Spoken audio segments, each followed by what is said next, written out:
pedir a igreja rapidamente se colocasse de pé. A gente vai ler o texto, está em Colossenses, capítulo 3, versículo 16. É apenas um versículo, tá? Rapidamente.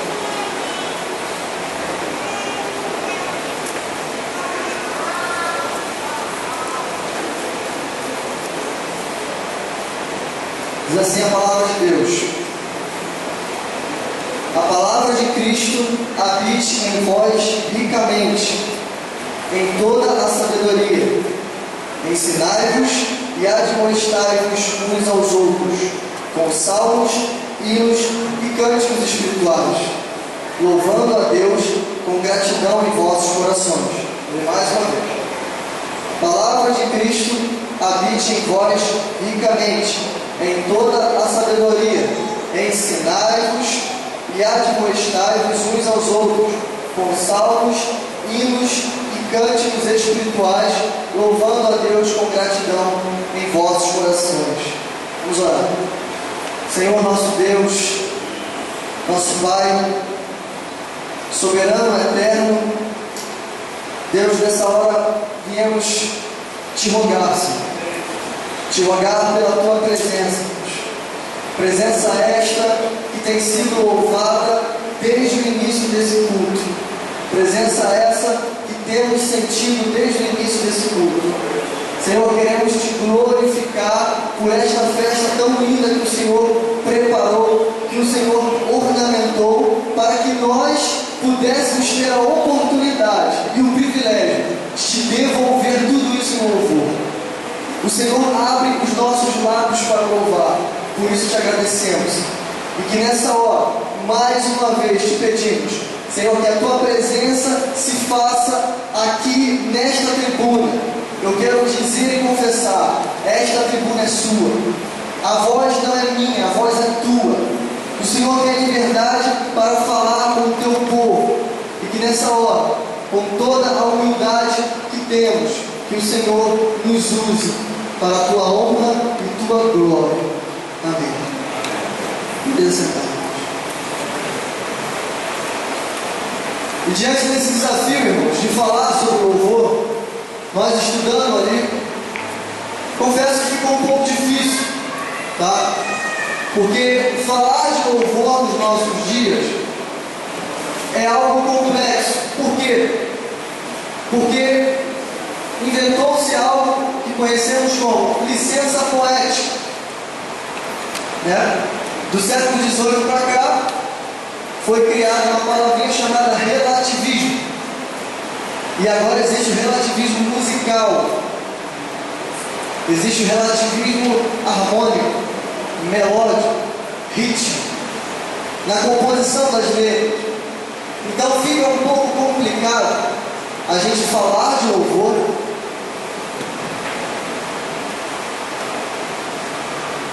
fica complicado a gente falar de louvor em pleno século XXI. E o que fazer? A resposta é simples: voltarmos às Escrituras.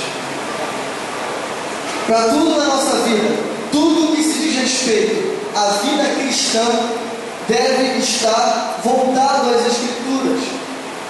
Porque a tendência é essa: conforme o tempo vai passando, conforme os dias vão se alongando, a tendência é distanciarmos cada vez mais das Escrituras.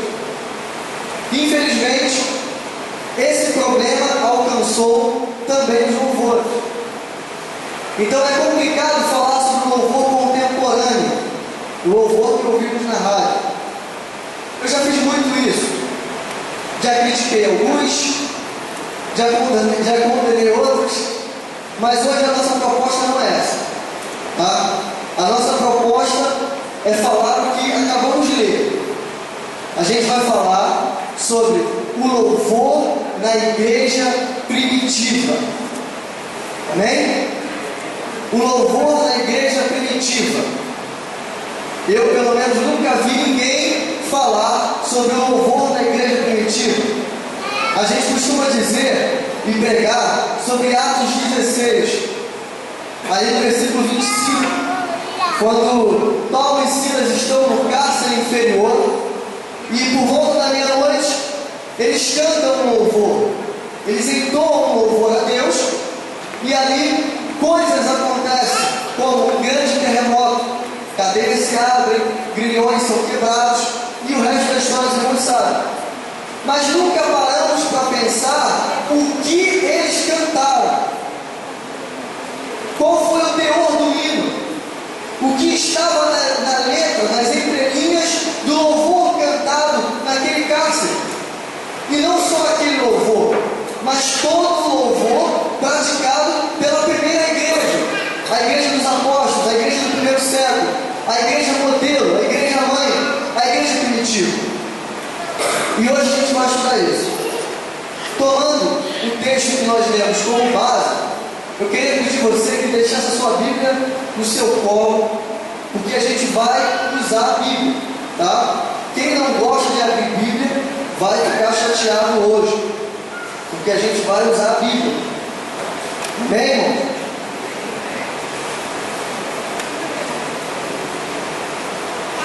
Então o texto que nós lemos está em Colossenses 3,16.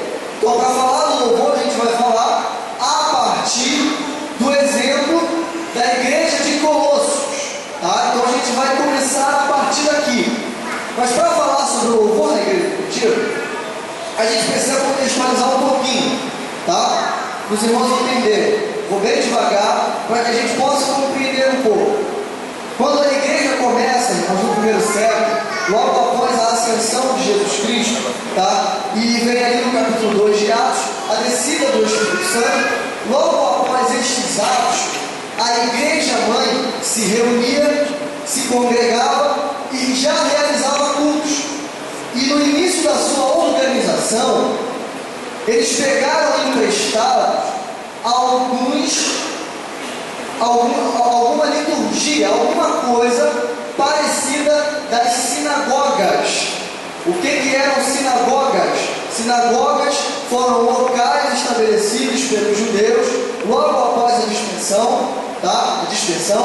Para que os judeus que não podiam ir ao templo, eles usavam uma sinagoga próxima da sua casa.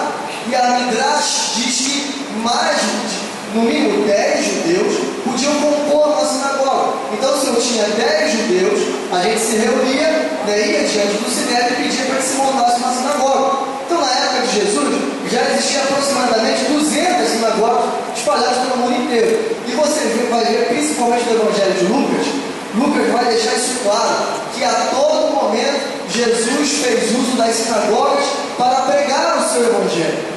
Então a sinagoga tem um papel importantíssimo na pregação e na propagação do Evangelho.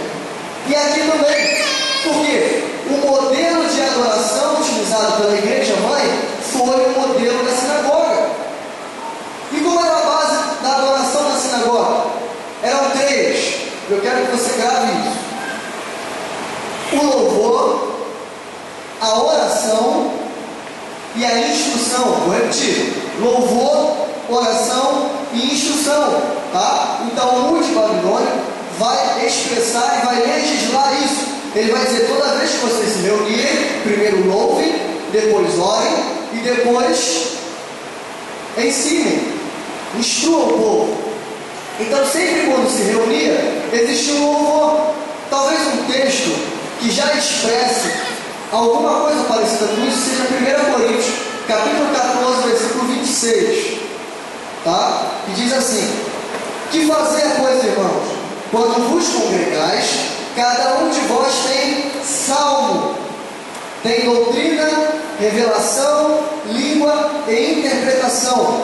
Faça-se tudo para a edificação. Então a gente sempre vai ver uma liturgia no culto, algo parecido com isso: louvor, oração e, obviamente, depois a instrução, a pregação da palavra, tá? Então esse modelo emprestado da sinagoga foi o modelo utilizado na igreja primitiva. Amém, irmãos? Até aí está tudo bem? E para discursar sobre esse louvor, a gente fez um estudo e separou em 3 partes. Primeiro nós vamos falar sobre a composição dos hinos. Segundo, a gente vai falar sobre a finalidade a gente vai falar sobre a prática, como era isso na prática. Amém? Então, a primeira parte, a composição dos hinos. Continue aí, Colossenses 3:16. O texto começa dizendo: a palavra de Cristo habite em vós ricamente. A pergunta é: o que compunha os hinos da igreja primitiva? A palavra de Cristo habite em vós ricamente. A pergunta continua: qual era o teor dos hinos? Qual era o teor dos cânticos espirituais? A palavra de Cristo habite em vós ricamente. E a gente vai ver aqui alguns exemplos agora. Eu quero que você utilize a sua Bíblia. Foi identificado, irmãos, já há algum tempo, vários hinos, tá? Vários cânticos que nós lemos constantemente, está dentro das Escrituras, mas muitas vezes a gente não sabe que aquilo se trata de um hino. E a gente vai citar alguns exemplos aqui, e como eu fiquei surpreso, talvez você fique, porque, irmãos, as verdades mais belas que temos na Bíblia, pelo menos no Novo Testamento, são hinos. E a gente vai ver isso na prática, tá? 4 tipos de hinos no Novo Testamento. Primeiro, os hinos natalinos de Lucas. Os 4 hinos de Lucas: o cântico de Maria, o cântico de Zacarias, o hino dos anjos e o cântico de Simeão. Esses cânticos não iremos tratar, porque são cânticos no modelo do Antigo Testamento. Segundo tipo de hino é os salmos, tá? Os salmos que já estavam escritos, todos os 150, eram utilizados pela igreja do Novo Testamento. O terceiro tipo de hino é o tipo que lemos aqui no texto: os hinos cristológicos. O que significa isso? Foram os hinos compostos pela própria igreja para que eles tivessem um teor cristão. Porque por mais que os salmos falassem, tipificassem, figurassem Cristo de todas as formas possíveis, os salmos ainda assim eram limitados, porque não tinha como, por exemplo, a palavra, a expressão Jesus Cristo. Não contava sobre detalhes da sua obra, da sua encarnação, da sua morte, da sua ressurreição. Então a igreja se viu necessária compor alguns hinos. Então esses são os hinos cristológicos que vamos tratar aqui. E por último, as doxologias. Mais à frente a gente vai ver o que é isso. Primeiro hino que eu quero citar aqui, tem vários, mas eu quero citar um: Efésios capítulo 1, versículo do 3 ao 14. Abre por gentileza.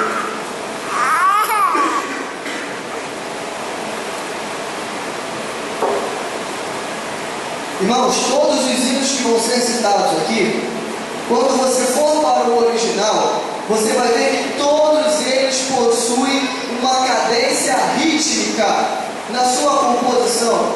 Todos eles estão na métrica do trocaico arcaico, tá? Que é um tipo de composição poética musical muito utilizado nos salmos e também utilizado pela igreja. Então todos os hinos que eu citarei aqui, tá? Eles foram compostos todos nessa forma, tá bom? Então Efésios capítulo 1, versículo do 3 ao 14. A gente vai ver só os primeiros versículos para os irmãos entenderem. Bendito seja o Deus, Pai de nosso Senhor Jesus Cristo, o qual nos abençoou com todas as bênçãos espirituais nas regiões celestes em Cristo, como também nos elegeu nele antes da fundação do mundo, para sermos santos e irrepreensíveis diante dele em amor, e nos predestinou para filhos de adoção por Jesus Cristo para si mesmo, segundo o beneplácito de sua vontade, para o louvor da glória de sua graça, a qual nos deu gratuitamente no amado. O que eu acabei de ler é a primeira estrofe. O hino é dividido em 3 estrofes. E se você observar em casa com calma, você vai ver que cada estrofe vai terminar com o refrão: para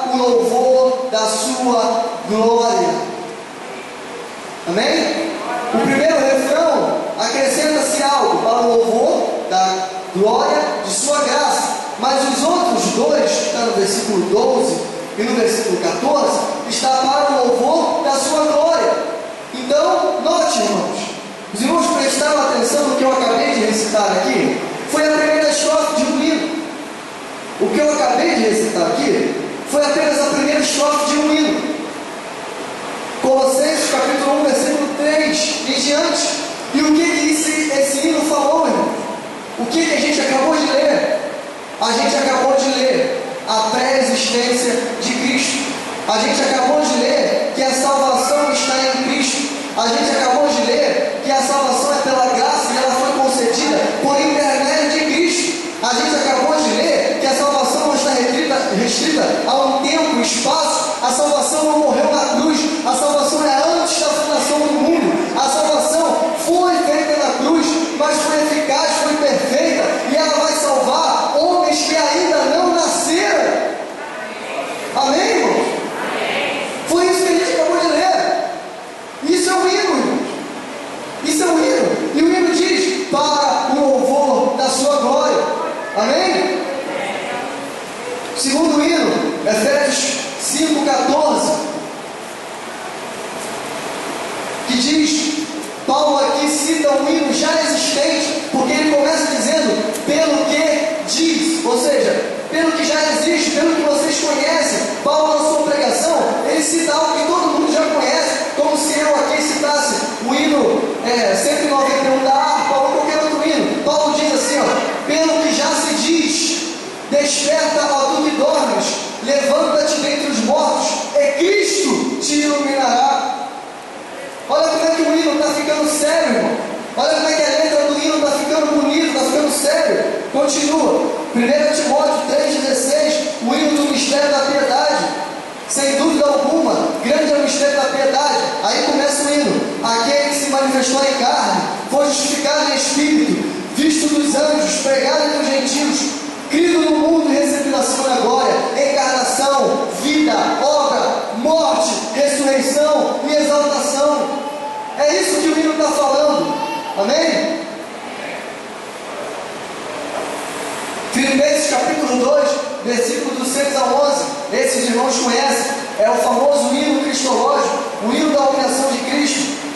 E começa: tende em vós o mesmo sentimento que houve também em Cristo Jesus, o qual, subsistindo na forma de Deus, não considerou a ser igual a Deus, coisa que se devia aferrar, mas esvaziou-se a si mesmo, tomando a forma de servo, tornando-se semelhante aos homens, achado na forma de homem, se humilhou até a morte de cruz.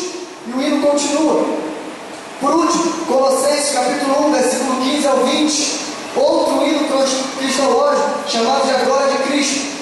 Começa assim, o qual é a imagem do Deus vivo, o primogênito de toda a criação, porque nele foram criadas todas as coisas, que estão nos céus, na terra, visíveis e invisíveis, tronos, dominações, principados e potestades, tudo foi criado por ele, para ele, e antes de todas as coisas, nele subsistem todas as coisas, ele é o cabeça, corpo da igreja, é o princípio primogênito entre os mortos, para que em tudo tenha preeminência, porque aprove a Deus que nele dá toda a plenitude, e que havendo feito a paz pelo sangue da cruz, por meio dele reconciliasse consigo mesmo todas as coisas, tanto os que estão na terra como os que estão nos céus.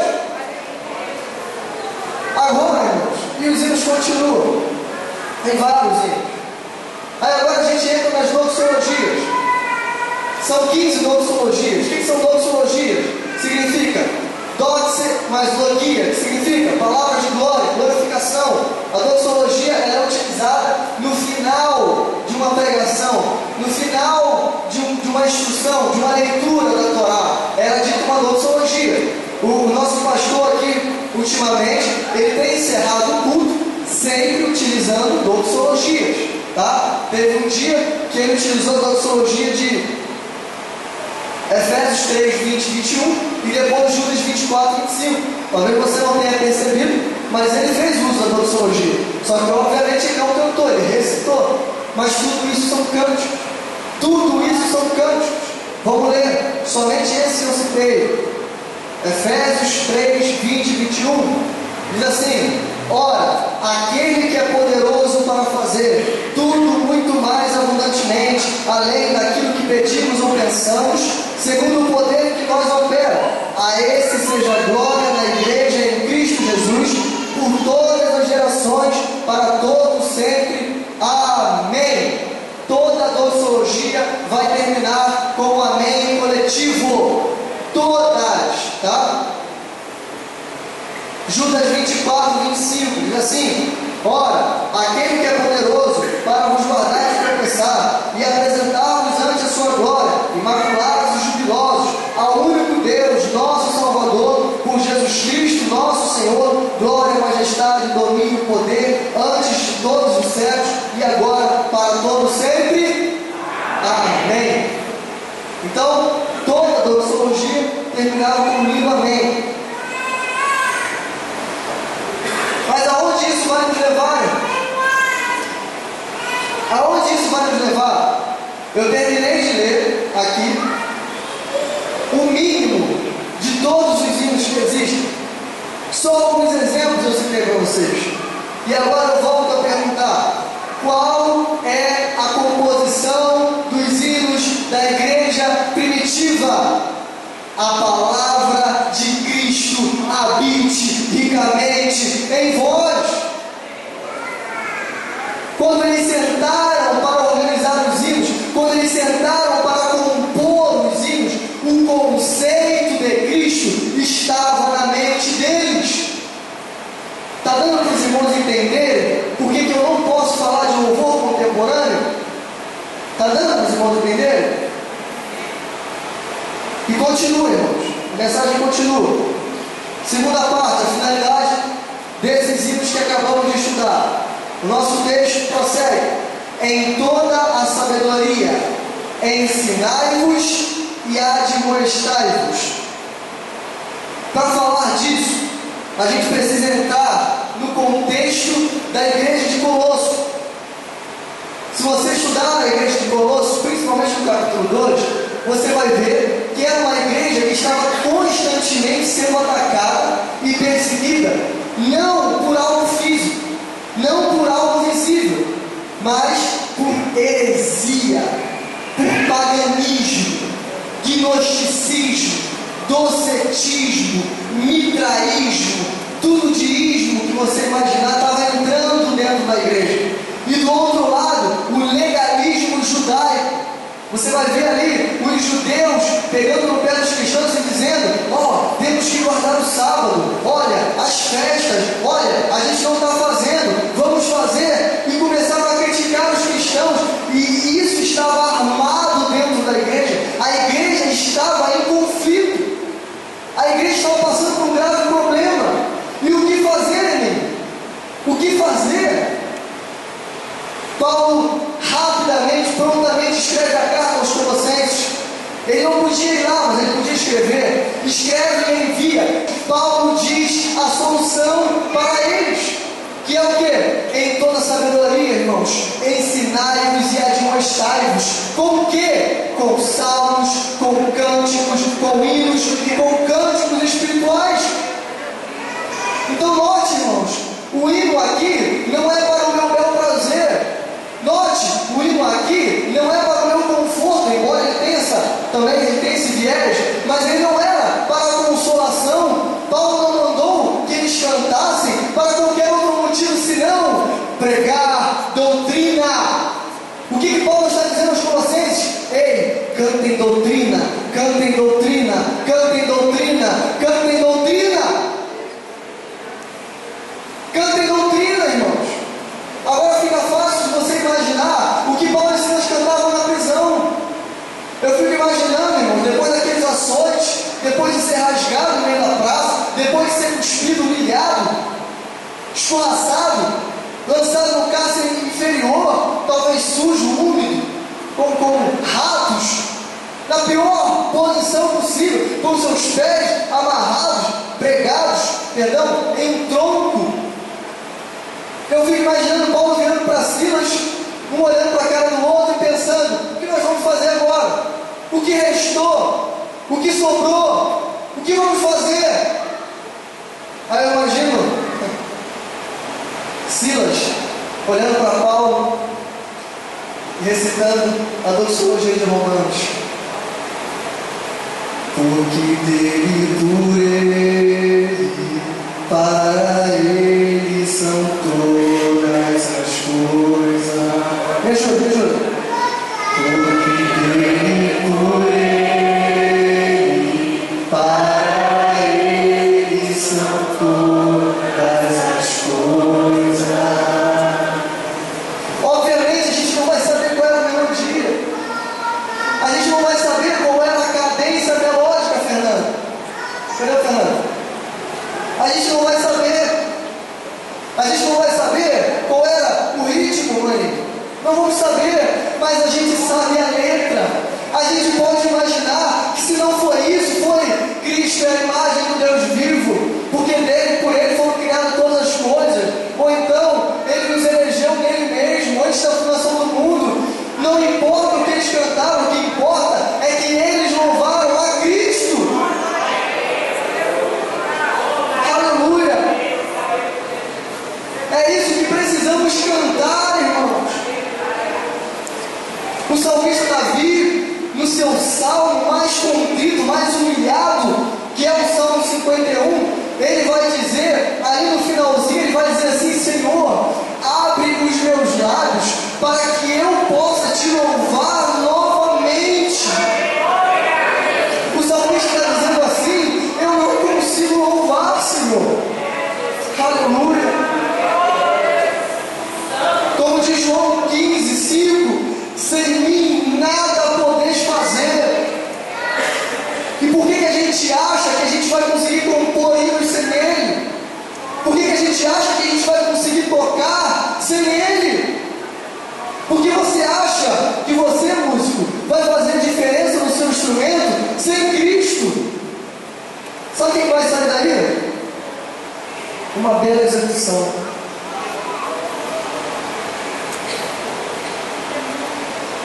Quando você tocar, sabe o que vai sair daí? Uma bela execução. Mas uma bela execução, os músicos do Teatro Municipal também fazem. Uma bela execução, os músicos da Orquestra Sinfônica fazem. Os músicos das bandas militares fazem. Mas o que está faltando? Cristo. Está faltando Cristo. Cristo tem que passar pela válvula do seu instrumento. Cristo tem que passar pela tua paleta. Cristo tem que estar na tua boca. Cristo tem que sair dos teus dedos. Cristo tem que sair da tua campana. Quando as pessoas ouvirem a nossa música, eles têm que perceber, mesmo sem ouvir a letra, Cristo. Aleluia. E quando for cantar? Quando for cantar é mais fácil. Quando for cantar é mais fácil. Né, irmão? Quando for cantar é muito mais fácil. Irmãos, o louvor vem de uma palavra grega, dentre várias que existem, mas essa é a mais utilizada, é exomologesis, que significa confissão. Ex para fora, mologesis, falar, dizer. É como se fosse botar para fora. Botar para fora, irmão. Como é que você vai botar para fora algo que não habita dentro de você? Como? Por isso que Paulo começa escrevendo que habite em vós ricamente a palavra de Cristo. Como assim? Que a palavra de Cristo habite ricamente, que a palavra de Cristo habite totalmente, habite perfeitamente, que ela tome o seu ser, que você seja chato, que na sua conversa você fale de Cristo, que na esquina você fale de Cristo, que no teu vizinho você fale de Cristo. Porque nós somos cristãos, irmão. Vamos parar com esse. Vamos parar com esse legalismo. Não posso dizer isso, né, rapaz? Vamos parar com isso, irmão. A gente é cristão, não é? Tá? E a gente vem para a igreja é para louvar a Cristo. E o texto vai continuar: ensinai-vos e admoestai-vos com salmos, hinos, cânticos espirituais, louvando a Deus com gratidão em vossos corações. O intuito meu de vir à igreja é louvar a Deus. Então, irmãos, eu não posso chegar aqui, tá? Eu não posso chegar aqui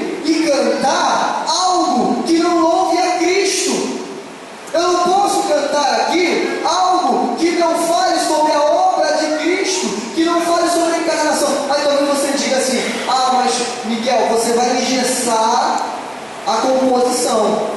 Poxa, você vai engessar. E como é que fica? Como é que fica a composição? Tantos hinos. Irmãos, eu pesquisando sobre isso, eu identifiquei que o século XX e o século XXI foram a época, tá, que se estende até hoje, que mais se compôs hinos.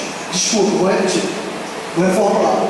Que mais se compôs músicas, tá? Nunca se produziu tanta música dentro da igreja como no século XX e o século XXI. Nunca a igreja cantou tanto como no século XX e no XXI. Mas nunca a igreja louvou tão pouco como no século XX e no século XXI. Infelizmente eu tenho que dizer isso. Porque se você sai da sua casa para pegar esse microfone aqui e cantar algo que massageia o meu ego, algo que às vezes me deixa até feliz, porque é bom ouvir uma palavra boa, doce, algo que talvez levante o meu moral, algo que me coloque lá em cima, ou algo que conte uma historinha, você não louvou a Cristo. Você não louvou a Cristo. Louvar a Cristo é ter a primeira palavra habitado, enraizado. O salmista, irmãos, no original, ele diz assim, ó: eu escondi, não é assim? A tua palavra no meu coração. No original está assim, irmãos: feri a tua palavra no meu coração. Sabe o que o salmista está dizendo? A tua palavra, ela feriu meu coração. A tua palavra criou cicatriz. A tua palavra rasgou no meu coração. Ela atravessou de um lado para o outro. Agora eu não consigo falar outra coisa a não ser Cristo, pastor. Eu chego na faculdade, eu tenho que falar de Cristo. Eu chego no trabalho, eu tenho que falar de Cristo. Meus amigos de trabalho estão aqui. Joelino, Joécio, Gleice. Eles sabem que eu sou uma pessoa cheia de falhas. É, né, Joécio? Eu sou uma pessoa cheia de erros. Mas eles sabem que na nossa boca, que no nosso coração está Cristo. Está Cristo. Cristo mudou a minha vida. Aí aquela pessoa, né, que disse assim: ah, Miguel, hoje você vai engessar. Você vai engessar a composição. A gente vai ter que cortar metade dos hinos. Porque não vai ter. Como é que eu vou compor agora? Aí o compositor vai dizer: como é que eu vou compor? Eu compunha qualquer coisa, sentava, né? A produtora, a casa publicadora, ligava para mim e dizia assim: ô Zezinho, ó, tem que lançar outro CD. Não é assim? Mas nem vive nesse mês, sabe? Ó, tem que lançar outro CD. Aquele lá já estava rodado demais. Você estava no primeiro lugar, agora já caiu, tem que lançar outro CD. Aí sabe o que o cara faz? Ele vai para casa e começa a escrever qualquer coisa. É assim que está acontecendo, irmão. É assim que está acontecendo. Parou de cantar hinos baseados na Escritura. Se parou, não tem mais hinos que falem nas Escrituras. Hinos que são belos capítulos, simplesmente capítulos cantados. Parou-se de fazer isso. Poxa, se a gente não sabe qual era o ritmo cantado, a melodia nos salmos ou nesses hinos citados, então, irmãos, vamos nos sentar e vamos criar melodias e harmonias que se encaixem nessas letras. E os caras sempre escrevem qualquer coisa para poder atender um pedido. E é assim que tem sido feito. Aí ainda vira para mim e diz: não, mas eu não vou ter com o que compor. Se eu falar de Cristo só, vai ter pouca coisa para dizer. Eu vou falar uma coisa aqui e a próxima música eu vou falar a mesma coisa. Irmãos, tem tanta coisa para falar de Cristo. Irmãos, um homem que viveu 33 anos apenas. Ele viveu 33 anos apenas. Milhares, centenas de homens, né, usados por Deus, viveram muito mais do que ele. Estudamos Moisés hoje. Moisés com 120 anos sobe no Monte Nebo. 120 anos, ele viveu apenas 33. Então tem pouca coisa para falar de Cristo. Irmãos, senta no meu quarto, ajoelha, fecha o teu olho, começa a pensar nele, começa a pensar na obra dele. Fecha o teu olho aí, irmão. Começa a pensar nele.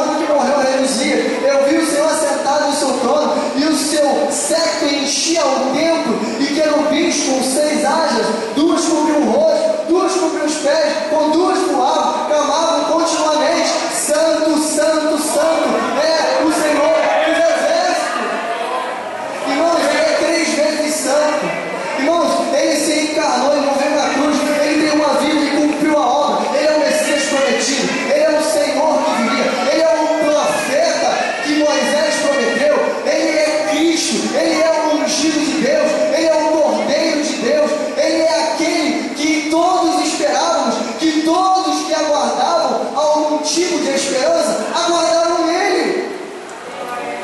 Ele é o primogênito de toda a criação, ele é a imagem do Deus vivo, e por aí vai, irmão. A Bíblia fala de Cristo de Gênesis a Apocalipse. Foi ele que nos ensinou, não foi? Foi o próprio Cristo que nos ensinou. Lucas 24, 45. O que ele vai dizer? Ele já ressurreto, ele chega para os discípulos e fala assim, ó, vem cá aqui agora, vocês vão aprender por que eu disse para vocês, examinar as Escrituras, porque elas testificam de mim. Agora eu vou explicar para você. Senta aqui, discípulo, senta aqui que eu vou explicar. E o texto diz que ele começa em Moisés, discorre, passa pelos salmos, pelos hinos, irmão, e vai até os profetas, ou seja, ele pega todo o Antigo Testamento e faz uma releitura com os discípulos, simplesmente para dizer assim, ó, o Antigo Testamento fala de mim, as Escrituras testificam de mim, Gênesis fala de mim, Êxodo fala de mim. Aí quando a gente vai pregar no Antigo Testamento, a gente fala mais de Moisés, da capacidade que ele tinha. Na classe hoje, os jovens lá ouviram eu continuamente, talvez até um pouco enfadante, dizer qual foi o maior legado que Moisés deixou para nós. Qual foi o maior legado que Moisés deixou para nós? Qual foi? Foi Deuteronômio capítulo 18, versículo 15. Porque no meio de vocês vai suscitar um profeta semelhante a mim. O maior legado que Moisés deixou foi a profecia do profeta que haveria de vir, que João 6:27 João 6:14 vai dizer, alguns dentre o povo, depois da multiplicação dos pães, vai dizer assim, ó, esse aí é o profeta que haveria de vir ao mundo. Amém, irmão? Então o que a gente vai fazer na prática? Já entramos na prática já. O que a gente vai fazer na prática agora? Como que a gente vai aplicar o louvor da igreja primitiva? Como? Vou dar um exemplo belíssimo, que eu fiquei pasmado. É o hino 83 da harpa cristã. Quem está com a harpa aí? Abra esse hino, por favor. Dá para colocar aqui, Daniel? O hino 83. Vê se é o mais perto de Jesus.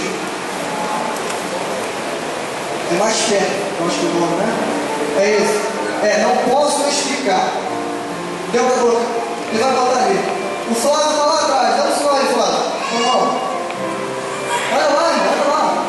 O Flávio está lá atrás. A gente estava pesquisando, pastor, sobre o início da letra desse hino, porque eu sempre achei esse hino lindo. Lindo. A letra desse hino é linda. Olha lá. Mas o que significa aquilo ali? Ó? Mais perto de Jesus, procuro sempre eu chegar. Mais belo que o ouro, do soldado é a te mirar. Eu falei agora, deu problema. O que significa? Mais belo que o ouro, do soldado é a te mirar. Aí o Flávio me ajudou e a gente descobriu, irmãos, que isso vem do português arcaico, que vem do latim.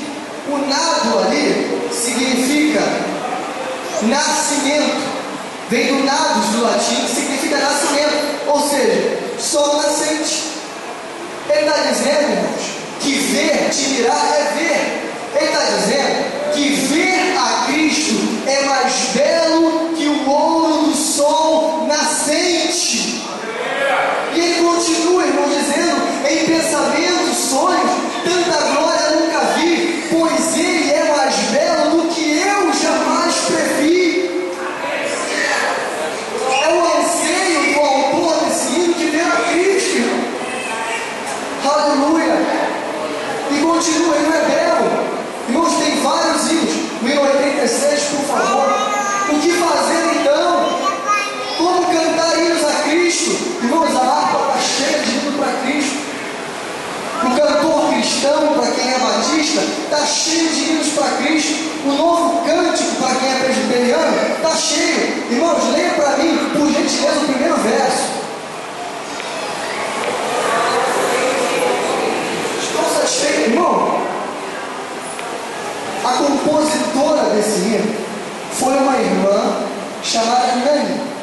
Eu não me lembro o nome todo dela. A irmã Nani foi acometida de uma febre muito alta e ela ficou encamada. Ela estava sobre um leito, uma jovem irmã, uma jovem, não passava dos 30 anos, talvez até menos. A irmã Nani, acamada, e ela foi piorando. Os irmãos oravam, né? Oravam para ela, pastor.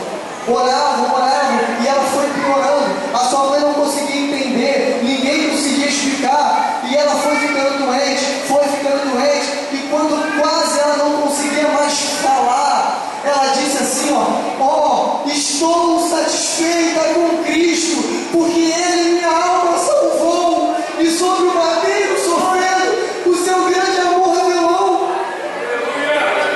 Me explica aí, irmão. Me explica aí com o seu doutorado, com a sua faculdade.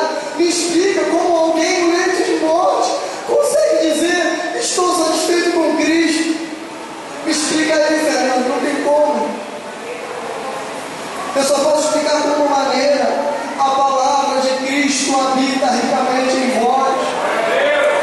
Se a palavra de Cristo não estiver em você, irmão, nada poderá fazer.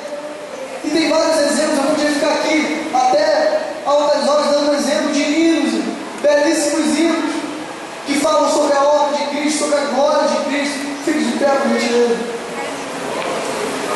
Tem vários exemplos. Mas o que eu quero que você saia daqui entendendo, compreendendo, é Cristo. Ei, não importa o que eu pregar nesse púlpito, não importa se for sobre louvor, se for sobre oração, se for sobre adoração, não importa a doutrina que o pastor pediu para eu pregar aqui, eu vou começar e terminar em Cristo. Não importa o dia se for culto da orquestra, culto da irmã, culto de criança, eu vou pregar Cristo, irmão. Sabe por quê? Porque eu sou cristão. Homens morreram por essa mensagem. Hoje de manhã eu falei, isso não é brincadeira, irmão. Ninguém está aqui brincando. Homens deram a sua vida.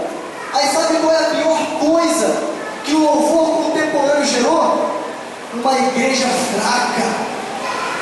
Uma igreja fraca, sabe por quê?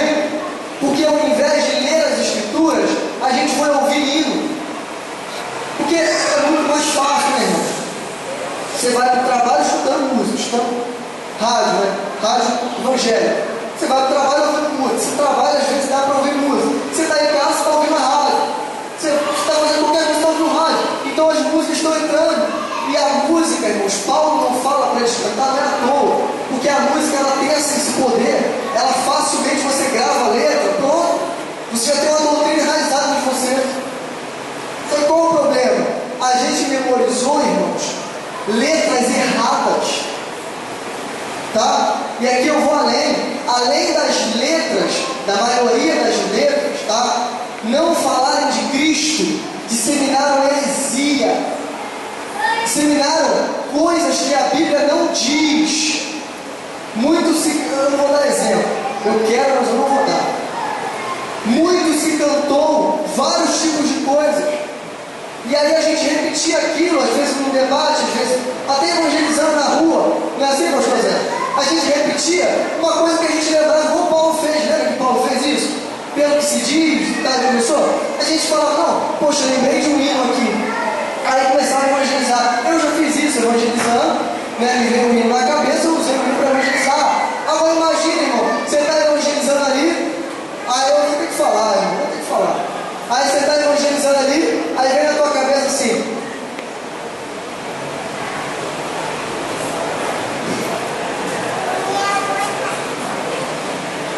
Deixa pra lá, acho que deu os irmãos entenderem. Então, irmãos, cantem doutrina, amém? Cantem Cristo, tá? Eu queria pedir, irmãos, só um pouquinho de paciência dos irmãos. A orquestra vai tocar um hino aqui, ele vai ser cantado. Eu queria pedir que a igreja se sentasse novamente.